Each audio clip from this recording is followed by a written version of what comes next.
Welcome to KarateWC.com. If you would like to win a trip for two to beautiful sunny Australia, including airfare, accommodations, and event tickets to our next live Karate World Challenge full contact event, then make sure you head on over to our website, www.KarateWC.com, and sign up to our newsletter to be one of the first to get all the competition details.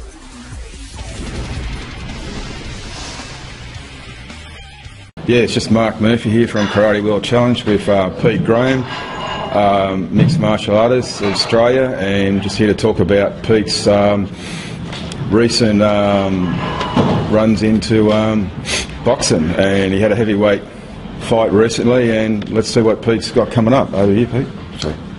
Yeah, got a few things coming up. We've got another Battle Boy production coming up.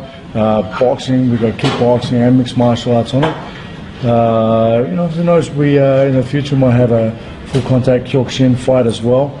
Anything that, any of the, full contact styles of martial arts that I enjoy doing. I think other people like to watch two competitive fighters fight. So there's lots of different things we're looking for at the moment. But for myself, I'm starting off, the next one will be an Australasian interim title. So a heavyweight title, of course. Yeah, just recently you won a New South Wales title against Gorgeous George out of their Punch Bowl Croatian Club. You want to tell us about that? Yeah, the fight of the Punch Bowl Croatian Club was an epic fight. I tell you, I think the crowd was on their feet for the whole 8 rounds. You've got to give it to George. He's got a head like a brick wall. It's the first time I've gone 8 threes. I've done 10 twos in kickboxing. First time I've done 8 threes. I really enjoyed it. I really enjoyed the discipline of just using your hands as boxing. I like it for the specificness of it. I think that's the word. Yeah. And it was hard, but it was good to win a boxing title. I never won a boxing title before, so I can tick that one off my list of things that I've done. What was special about this fight was you actually promoted this fight as well. You want to tell us a little bit about your company that's promoting the next fight? Yeah, sure. Battle Boy is a company I've just started. It was my first promotion. I just think now, I've been in the fight industry since I was 18. I had my first Kyokushin fight when I was 18. Of course, I moved to Japan, saw K1, wanted to kickbox, and living in Japan, I saw mixed martial arts, and I want to do that as well. And for a while there, I ran out of people to kickbox in Australia when I was still living here, so I boxed as well. So, I really created Battle Boy, so I got something to do when I it's so hard to even say this. When I finish fighting, one day I know, I have to get it in my head. They're going to do something else. But I love contact sports. I want to be around it. So, I thought this is a good thing. Take it to the next level and start a business with themselves. Also want to, to have a gym and everything like that. But the promotional side of it, the moment I can promote myself, I can do what I want to do and have complete control out of, over me and my destiny as opposed to someone else. What's the next fight you got coming up with the boxing, Peter? Well, we've just been sanctioned, like I said, for the Australasian interim title, which is going to be in Sydney. I'd say that's about the end of August after the Olympics. More than likely, it's going to be a rematch with Gorgeous George. Right. I think if anyone who saw the first one will definitely come back to the second one. After getting nominated for Fight of the Year, I don't know, it kind of sells itself, really. But, I think George felt that he could have done a little better, from what I understand from his people. And you know what? I want to give him that chance to have a go at it. I mean, we won't be rematching for the state title. But to go for another title up, I mean, I've been given that opportunity, and hey, might as well try to see if we can move up the ladder. Where's the future with boxing for you, Peter? Well, I guess it's the same as everything I've ever done. I try to see it through to the nth degree. I want to, see how far I can go. So I'll say, it's always one step at a time as well. But you have to aim high. You don't like to say, hey, I'm going to be the next whatever. But I want to go as far as I can. And there's certain limitations. It costs a lot of money to promote boxing title fights. So if it financially works out, I'd like to go as far as I can take it. If I can win, a Commonwealth title, that'd be awesome. An Intercontinental title, and who knows, maybe even a boxing world title. Someone might give me a crack and be nice enough to me. Never know your luck in a big city, mate. No, you don't do that. You don't. Where's the kickboxing at this stage in your career? Well, after the downfall of K1 in Japan, kickboxing's been a little bit on the back burner for me. You know, there's still a lot of stuff happening in Holland. Although I've been doing a lot more mixed martial arts, and the opportunity to box has come up. So at the moment, kickboxing is a little on the back burner, but I never rule it out. I mean, I love kickboxing. You know, and if I had the right opportunity, the right time, sure. You know, there's still a lot of guys that like to fight or have a rematch with. I'd love to have a rematch with Sammy Schilt in Holland. That'd be somewhere that I've never fought. I mean, it's Showtime. It's got probably the biggest promotion for the heavyweights in the world. So as far as things, I mean, most of the things in kickboxing I feel that I've done. But to have a rematch with Sammy Schilt in Holland that'd be nice. Yeah, no, that would be good. That'd be epic for sure. It would. That's an understatement. It would be epic. It'd be lots of fun to those Dutch people. They know how to fight and they're good fans. What's your hardest fight you think you've had in your career? Many fights, of course. Yeah, there was one or two. Actually, I think the hardest fight I've ever had was probably not so much physical but psychological. After Mark Hunt knocked me out the first time we fought, only 3 months later there was a schedule for a rematch, and that was incredibly hard mentally.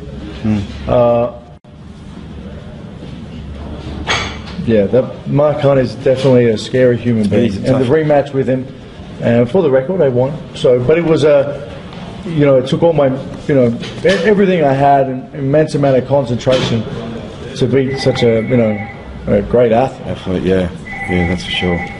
How do you find the difference with boxing and, like say fighting Gorgeous George, where you're punching and punching and punching, and there's a temptation to kick him or do a roll and thunder on him? How do you control that? It's a good question. People always ask me this question. So how do you box and do karate and kickboxing and Thai boxing and MMA? Normally, you just train for what you have. You have 6 to 8 weeks of training for any given fight, and you just kind of sort of forget about everything else, and you just train specifically for what you have on. However, I think it was around 4 or 5, I thought to myself, my arms started to get a little tight in the shoulders. So if I could just kick him once or twice, that'd be great. Wouldn't have to be a whole bunch of times. You just square it up. But it's the first time I've ever thought if I could just give him a swift kick at the backside, it'd make my life a hell of a lot easier. But I guess it's if you go and play a game of soccer, you don't pick the ball up and run with it. No. If you play a game of rugby league, you don't hike it forward like a NFL player. Although you can, you might say, oh, well, we could score easier if I hiked it forward and put it over the line. But it's just not within the rules, and that's what makes it fun. Being able to fight within the given rules that you have. I like that. I mean, I've fought now since I was 18. I'm 36 now. And I've only ever had 1 yellow card or 1 point deducted for, arguably an intentional foul. Yeah. So I enjoy the rules. I mean, that's what makes it fun. It's not some crazy street fight or something. You had a fight beginning of the year in Khabarovsk in East Russia. We have a lot of friends in that part of the world. You want to tell us about fighting in Khabarovsk? Actually, it was Khabarovsk. Khabarovsk. You've got your Khabarovsk and your Khabarovsk confused. There's great people. They really looked after me fantastic. It was absolutely freezing cold, and if you've never been to that part of the world, you really just can't understand cold. I mean, it's the only place where I woke up in the morning, I thought, I have to think about what I'm going to put on, because I think it was like minus 35 degrees. I mean, I was outside one morning, and the guy said to me, oh, you need to go back inside, it's too cold. I said, no, I'm fine. He goes, no, the end of your nose is freezing. I went, no, I touched my nose, and it was hard and ice. I mean, it was unbelievable. I think it's incredible what they do with their martial arts as well. I went to a training center, which was huge, and almost every different room had a different martial arts going on. They had a fantastic system for training, and they had between 10 and 40 people training in, jiu-jitsu, wrestling, boxing, kickboxing, Draka, and a few different other types of Russian martial arts with and without weapons, and I just thought that was awesome. The way they've set that up. Someone told me it's similar to what they did in the Cold Era in the 80s and stuff like that. But I really like Russia. I couldn't say I'd live there. I mean, it's a bit cold for me. What about the guy you fought? The guy I fought, he was huge. That's an understatement. About 120 kilos. He was bigger than you. He was definitely bigger than me. I'm about 110 at the moment. He was absolutely enormous. And he came out like a freight train trying to rip those body shots in. He won something like 80% of his fights in the first round through body shots and just grounding guys, through the mat. But in saying that, we came up with a plan to beat him, and it worked really well. The mixed martial arts scene in Russia at the moment is huge. They've had Draka and different types of MMA in Russia for a long time. As you know, they love everything from different styles of karate, from boxing, of course. The two Russians at the moment, heavyweight champs. Right through to some unusual styles that people here in Australia would never hear of.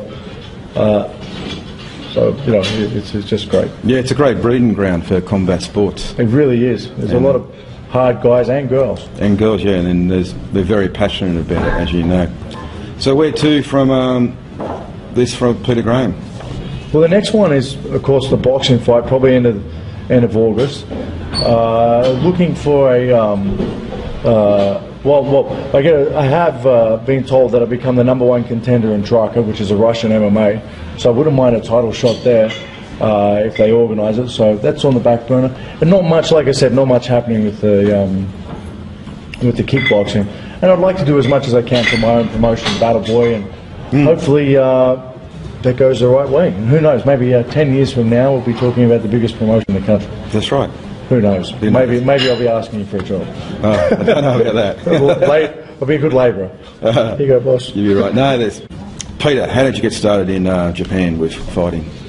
Well, of course, as you already know, I come from a Kyokushin background, and there was always the fabled Uchideshi program, or the live-in program, and it's fabled because it's so hard, and they treat you poorly, but everyone who seems to come out the other end seems to come out champ. That's right.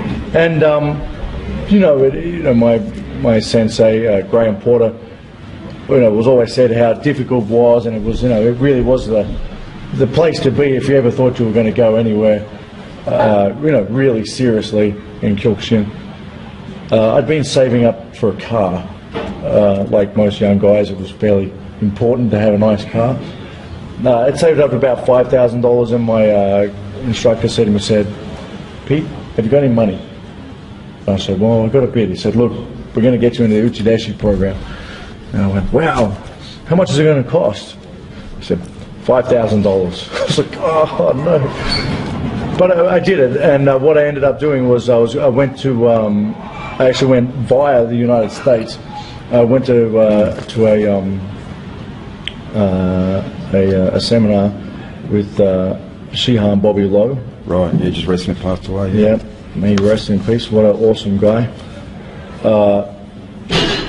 And when I went there, I couldn't find him, so I went down to Chinatown in Hawaii, and I kind of asked around, and funnily enough, I got his home address. I was that type of kid. I knocked on his door, and he looked at me and said, "What are you doing here?"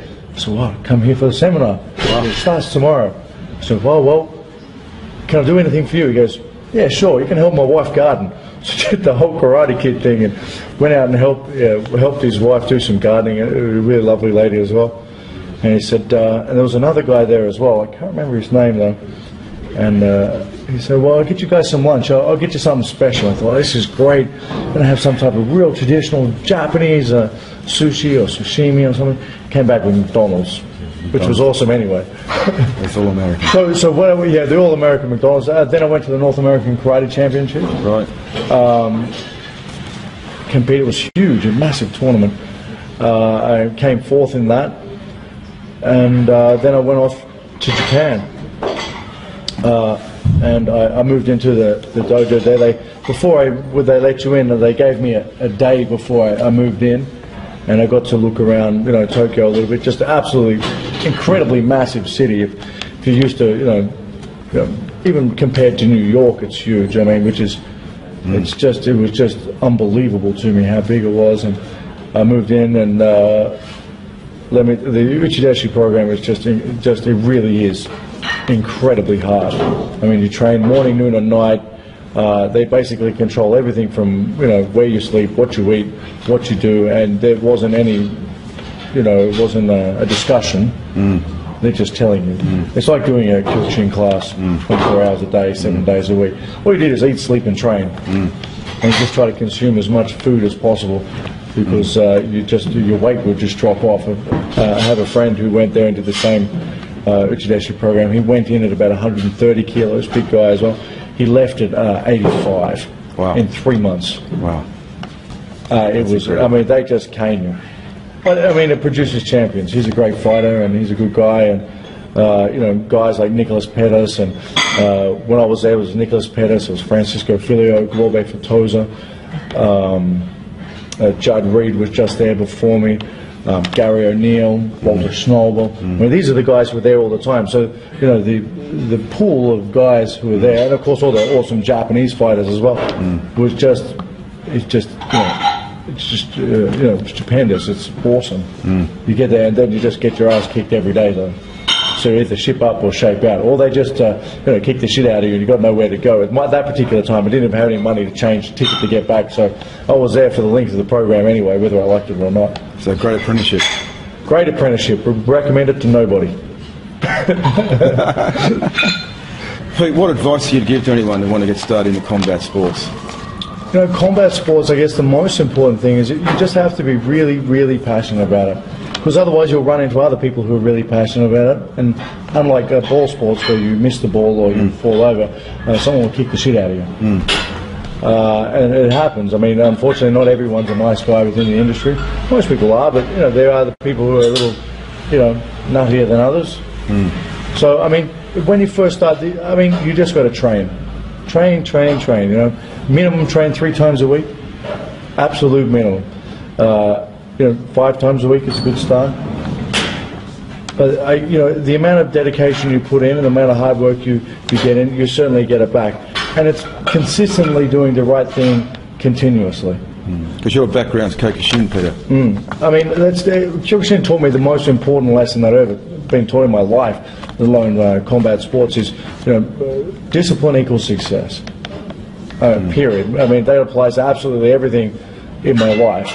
If I stick to the program and I work hard, I apply discipline to it, I'll succeed. So you get what you put in. Exactly. It may not happen straight away.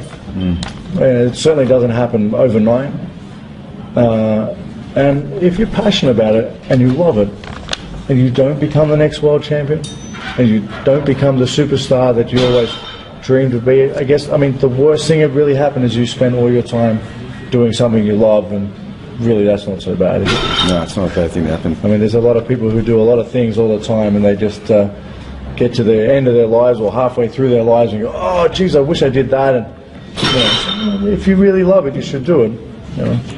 Mixed martial arts, that's huge and growing. Where do you think you see that going? Mixed martial arts is awesome. I think all true martial artists who err on the side of martial rather than arts can see that it's awesome. I mean, Sosai Oyama, Bruce Lee, these kind of people, they had the foresight to understand and the vision to see that this was happening. Oyama went all around the world fighting in different types of styles. Bruce Lee pulled away from just regular, restricted kung fu, and they said, well, you need to add these things together. And now, of course, places like Brazil with Bala Tudo, the different countries with different types of free fighting, and now we've got a fairly unified set of rules, and I really enjoy it because you say, that's right, it's what seems to happen with martial arts, we kind of section things off a little bit, just hands, or just kicks, or just wrestling, or just a type of wrestling, or type of grappling, and we forgot about putting it all together. And I really feel now we have such a wealth of knowledge within the martial arts world. It's exciting to see it all come together. Still to the purists, and I like that too, because So that's the more the art side of the martial arts, and which is great for discipline and stuff like that. But the enjoyment, a real martial arts, fighter, athlete gets out of competing in a mixed martial arts tournament, to me is second to none. I really enjoy it. We've got the Olympics coming up next month. Mm-hmm. You think you can see mixed martial arts in the future being an Olympic sport? The funny thing about that is the Olympics seems to kind of make everything a little bubblegum. I mean, I'm not particularly stoked with what the Olympics have done with taekwondo and boxing. Judo. I don't think they've made them better sports. So they're making it completely different from the amateur to the professional. And it really means that the young guys coming up who put all their time and effort and energy into being a good amateur combat athlete can't translate that into dollar figures at the end of his amateur career, which is sad because then the guys who are preparing for a professional career won't get to compete in the Olympics. So I understand that they're trying to keep things safe and make sure people don't get hurt unnecessarily. But at the moment, the way things are running, unless they change things up, I'm kind of happy with the way mixed martial arts is going. Because there's overtures to trying to get Kyokushin as an Olympic sport. They're talking about reunification. Well, that's great. I mean, the reunification of Kyokushin is awesome. I'm all for that. As long as the Olympics doesn't dumb it down or bubblegum it up or water it down. Water it down, yeah. I mean, that's awesome. I mean, wow. Hey, I tell you, I'd be trying out for the national team. Well, there's still not be enough time for you. Who knows? You never know your luck in the big city. That's right. No, you don't. Many years left of fighting in Peter Graham, and we wish you all the best, and we support you, and Thanks, Mike. Okay. All right. Thanks, Pete. We hope you enjoyed this full contact karate video. If you would like to win a trip for two to beautiful sunny Australia, including airfare, accommodations, and event tickets to our next live Karate World Challenge full contact event, then make sure you head on over to our website, www.karatewc.com, and sign up to our newsletter to be one of the first to get all the competition details.